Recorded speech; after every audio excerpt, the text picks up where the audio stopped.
துணைவேந்தர்கள் பதிவாளர்கள் கலந்து கொண்ட கூட்டத்தை சில நாட்களுக்கு முன்னாடி தலைமைச் செயலகத்தில் நடத்தினேன். அதுல நான் வலியுறுத்தி பேசியது என்னவென்றால், உலகத்தர வாய்ந்த கல்வியை வழங்கணும். உலகத்தில் இருக்கிற பல நாடுகள் இருந்தும் நம்முடைய பல்கலைக்கழகங்கள கல்வி கற்க மாணவர்கள் வரணும்.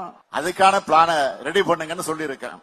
கல்வி நிலையங்கள்ல சயின்டிபிக் கருத்துக்கள் மட்டுமே கற்பிக்கப்படணும். பகுத்தறிவுக்கு எதிரான முட்டாள்தனமான கட்டுக்கதைகளை, மூட நம்பிக்கைகளை பரப்புற இடமா பள்ளிகள், கல்விகள், பல்கலைக்கழகங்கள் ஒருபோதும் இருக்கக்கூடாது. ரெண்டா தான் இருக்கணும். ஒன்னு சயின்டிபிக் அப்ரோச், இன்னொன்று சோசியல் ஜஸ்டிஸ். இதை கத்துத்தர இடமா தான் கல்விக்கூடம் இருக்கணும். இதுக்கு மாறான நிகழ்ச்சிகளை நடத்துகிறதோ, இதுக்கு எதிராக பேசுறவங்களை கெஸ்டா கூப்பிடுறதோ நடந்தா இந்த அரசோட ரியாக்ஷன் கடுமையா இருக்கும். ஏற்கனவே ஒரு சம்பவத்துல அது தெரிஞ்சிருக்கும். மாணவர்கள் நிரம்ப இருக்கீங்க, உங்ககிட்ட சில விஷயங்களை ஷேர் பண்ணிக்க நான் விரும்புறேன். நிறைய பேர் இப்ப படிக்காமலேயே பெரிய ஆள் ஆகிவிடலாம். பணம் சம்பாதிக்க படிக்கணும்னு அவசியம் இல்ல. யூடியூப்ல கூட சம்பாதிக்கலாம், இன்ஸ்டாகிராம்ல சம்பாதிக்கலாம். அந்த கடை போடலாம், இந்த கடை போடலாம்னு டிசைனா ஏமாத்துவாங்க.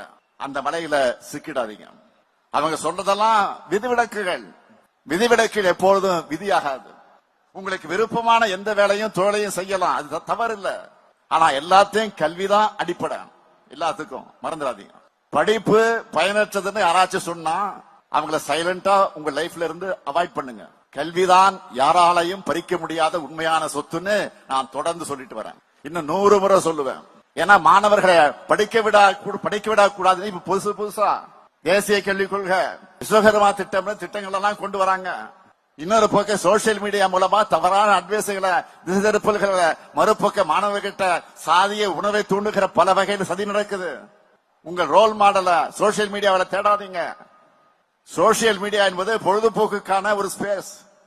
அது உங்களுடைய திறனை மட்டுப்படுத்துறதா இருக்கக்கூடாது. இதை மீறி படிச்சு நீங்க முன்னேறணும். ஏற்கனவே ஏஐ, குவாண்டம் கம்ப்யூட்டிங் போன்ற துறைகள்ல நம்ம தமிழ்நாட்டு மாணவர்கள் தான் டாப்ல இருக்காங்க.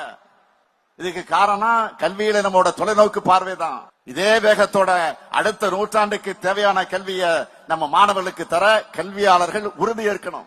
கல்வியோட நம்ம மாணவர்களுக்கு சமூக நிதி ஒதுக்கீடு ஆகியவற்றின் வரலாறு, தேவை, இதன் அடைந்துள்ள வளர்ச்சி ஆகியவற்றை சொல்லி தந்து நாம் இன்னும் அடைய வேண்டிய வளர்ச்சியை நோக்கி நடைபோடணும். எந்த தடை வந்தாலும் அதையெல்லாம் முறியடிச்சு நாங்க நிச்சயம் உங்களை படிக்க வைப்போம்.